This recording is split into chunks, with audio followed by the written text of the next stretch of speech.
दोस्तों चैनल को like share subscribe जरूर करें। आज शाम को 5 बजे कनॉट पैलेस के कॉफी शॉप में मिल सकते हो। निराली ने आदित्य से फोन पर पूछा, समथिंग स्पेशल? बहुत एक्साइटेड लग रही हो। आज क्या तुम मुझे प्रपोज करने वाली हो? आदित्य ने निराली से शरारती अंदाज में पूछा।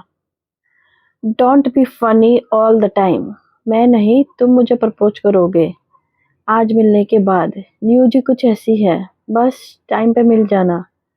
निराली अपनी रॉ में बोलती जा रही थी। लगता है अवश्य कोई खास समाचार है, नहीं तो तुम मुझे काम छोड़कर आने के लिए नहीं कहती। चलो मिलते हैं।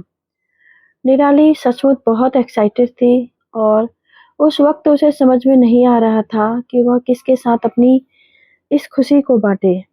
उसका बस चलता तो तुरंत ही आदित्य को आने को कह देती, पर जानती थी कि लंच के बाद उसकी कोई मीटिंग थी, इसलिए वह नहीं आ पाएगा। उसे लग रहा था कि काश समय के पंख होते तो वह जल्दी से उड़कर बीत जाता। हालांकि निराली जैसी बुद्धिमान लड़की के लिए यह खबर कोई हैरानी की बात नहीं थी, पर फिर भी वह बहुत उत्साहित थी। आदित्य और निराली स्कूल के साथी थे। कॉलेज की पढ़ाई और अपने प्रोफेशनल कोर्स भी उन्होंने अलग-अलग जगह से किए थे।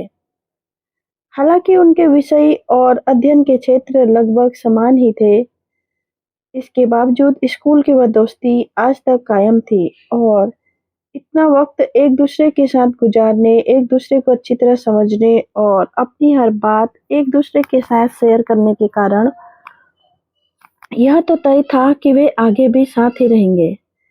निराली के माता-पिता भी इस ओर से निश्चित थे कि आदित्य जैसा लड़का उनकी बेटी ने चुना है। हालांकि दोनों ने कभी शादी के विषय पर डिस्कस नहीं किया था, पर आंखों की मुखरता मानो जैसे स्वीकृति दे चुकी थी। वैसे भी उन दोनों के रिश्ते में किसी तरह की औपचारिकता तो थी ही नहीं। अब बता भी दो निराली। कॉफी का सिप लेते हुए आदित्य ने उसकी ओर सैंडविच बढ़ाते हुए कहा। तुम तो मुझे अच्छी तरह समझते हो, कुछ अनुमान लगाओ कि क्या बात हो सकती है। निराली के बढ़ते सस्पेंस का आनंद ले रही थी। वैसे भी ग्रिल सैंडविच उसे इतने पसंद थे कि उससे पल के लिए उसने अपनी एक्साइटमेंट पर काबू पा लिया था। लगता है तुम्हारी शादी तय हो गई है। कौन है वो बदनसीब? आदित्य ने चुटकी ली। अपनी इस मजाक करने की आदत से बाज आ जाओ, वरना मैं तुमसे बात नहीं करूंगी। निराली ने ऐसा चेहरा बनाया मानो वो उससे रूठ गई हो। ओके बाबा, ओके, गलती हो गई, लेकिन अब बता भी दो। आदित्य ने उसे सैंडविच खिलाते हुए कहा। मुझे एक इंटरनेशनल ब्रांड जो भारत में अपने और आउटलेट्स खोलना चाहता है, उसमें रिटेल मैनेजर की जॉब मिल गई है। बढ़िया पैकेज है और ग्रो करने की संभावनाएं भी बहुत है। अगर यहाँ के आउटलेट्स का रिजल्ट में 100% देने में कामयाब हो गई तो विजुअल मर्चेंडाइजर का पद भी मिल सकता है ना कमाल की खबर? निराली की खुशी उसके अंग अंग से टपक रही थी। उसे लग रहा था कि अभी आदित्य उसे बधाई देगा और उसकी प्रशंसा करेगा।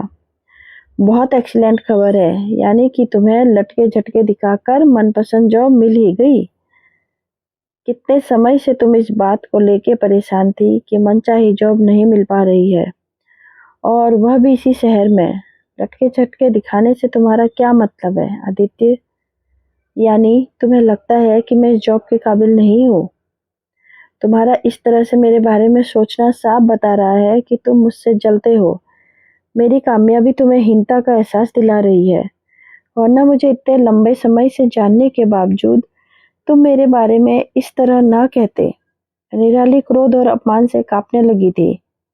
अरे तुम तो नाराज होगी, मैं तो बस ऐसे ही कह रहा था, don't take me wrong. Aditya उसे कुछ समझा पाता उससे पहले ही निराली कॉफी हाउस से बाहर निकल चुकी थी। उसके लिए अपने आंसुओं को रोकना मुश्किल हो रहा था। उसे यह बात तीर की तरह चुभ रही थी कि स्कूल के समय से उसे जानने वाला आदित्य उसके बारे में इतनी घटिया सोच रखता है। उससे तो मैंने कोई भी बात कभी छिपाई नहीं, और इसी आदित्य के साथ वह सारी जिंदगी बिताने की सोच रही थी। निराली को अब अपने में ही झुंझलाहट होने लगी थी। आखिर वह कैसे आदित्य को समझने में चूक गई। हमेशा उससे आगे रहने वाली निराली शायद अब तक समझ ही नहीं पाई थी कि उसके अंदर एक हीन भावना भी पनप सकती है। उसके बाद आदित्य ने जब भी निराली को फ़ोन किया, उससे मिलने की कोशिश की, वह नाकामयाब ही रहा। निराली उसके इस मज़ाक को लेकर इतनी टची हो जाएगी, उसने सपने में भी कल्पना नहीं की थी। उसे इस बात का दुःख हो रहा था कि निराली उसके प्यार को अनदेखा कर रही है और उसकी इस बात को पकड़ कर बैठ गई है। वह एक बार बात कर लेती तो शायद उसके मन में पड़ी गांठ को खोल पाता। निराली के लिए इस नौकरी को पाना किसी चुनौती से कम नहीं था, इसलिए वह जी-जान से अपने काम में जुट गई। उसने सोच लिया था कि आदित्य नामक अध्याय उसके जीवन में बंद हो चुका है, इसलिए वह उसके साथ न होने से पैदा हुई रिक्तता को भरने के लिए पूरी तरह से काम के प्रति समर्पित हो गई। रिटेल मैनेजर का काम आउटलेट के प्लान और तैयार करने से लेकर कोऑर्डिनेशन तथा ऑपरेशन आदि होता है।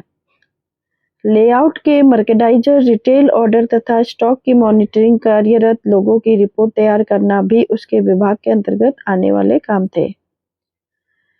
उस ऑफिस में अपने प्रति लोगों का व्यवहार देख पहले तो उसे आश्चर्य हुआ था कि लोग कितना इंडिफरेंट एटीट्यूड रखते हैं, लेकिन एक महीने बाद फिर पता चला कि एक खास व्यक्ति सारे काम पर नजर रखने के लिए नियुक्त किया गया है, जो सीधे तो नहीं पर उसके सीनियर के माध्यम से उसके काम की रिपोर्ट लेगा। उनसे मिलने की उत्सुकता निराली के मन में जागी, पर कभी मिलने का मौका नहीं मिला, क्योंकि एक तो वह कहीं और बैठते थे और उनको लेकर एक गोपनीयता भी रखी गई थी। बाकी लोगों का भी सहयोग उसे मिलने लगा।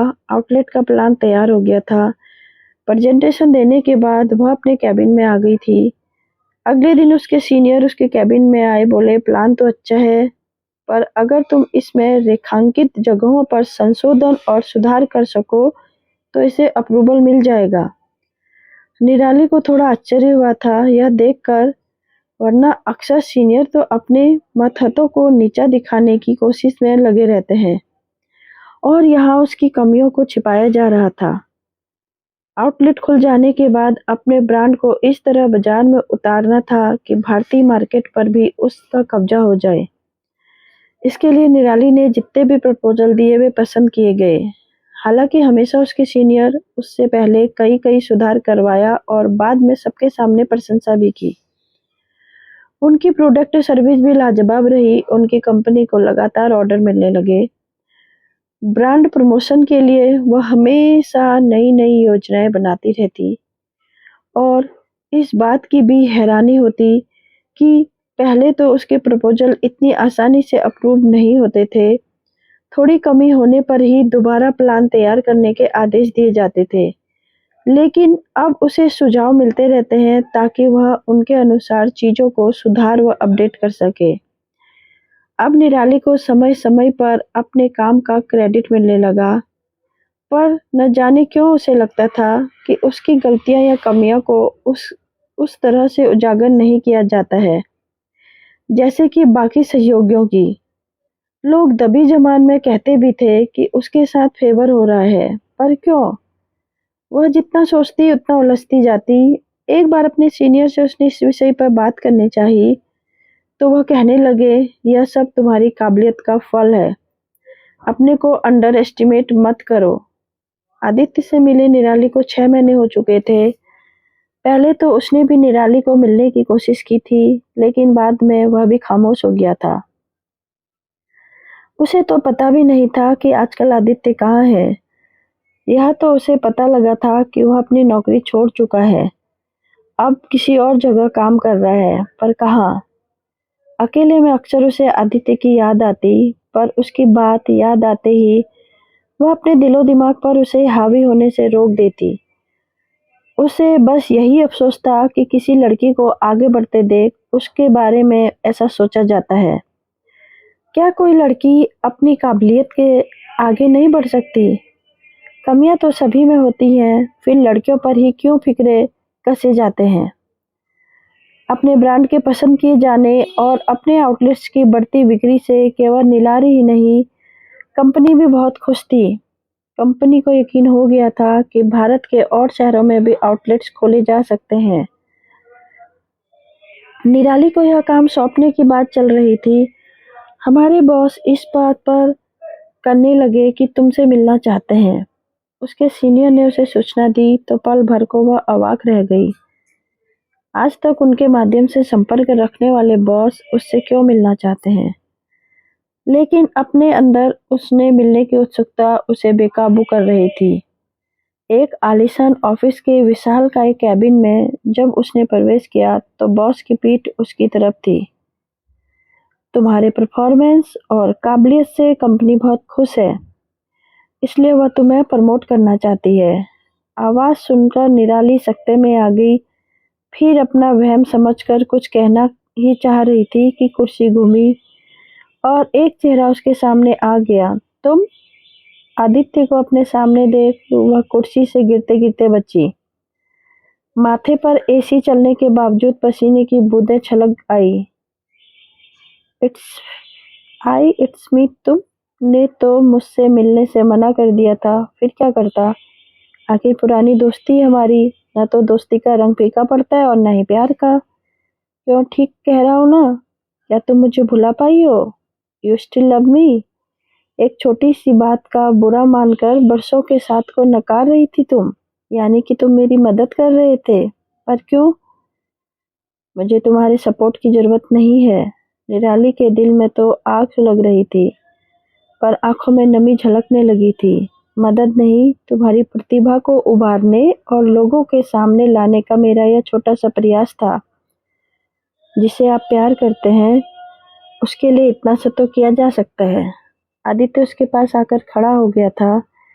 निराली के कंधों पर उसने हाथ रखा तो वह खड़ी हो गई और झट से आदित्य के सीने से लग गई। मुझे माफ कर दो, मैंने तुम्हें समझने में भूल की। एक छोटे से मजाक को सच मान तुम्हारी दोस्ती और प्यार की अवहेलना की। यह समझ ही नहीं पाई कि ना दोस्ती का रंग फीका और न ही प्यार का रंग फीका पड़ता है, बल्कि वह तो समय के साथ और गहरा होता जाता है। जब तुम कोई बेवकूफ़ी करो, उससे पहले ही मैं तुम्हें जीवन भर के लिए अपने में बांध लूंगा। आदित्य घुटनों के बल नीचे बैठ गया और बोला, क्या तुम मुझसे शादी करोगी निराली? आदित्य के हाथ में अपना हाथ देते हुए निराली मुस्कुराई। आंखों की नमी बाहर छलक आई थी, पर खुशी की धारा बनकर बाहर निकल गई। दोस्तों, कहानी पसंद आई तो चैनल को लाइक से सब्सक्राइब जरूर करें। Thank you so much for watching and listening my story.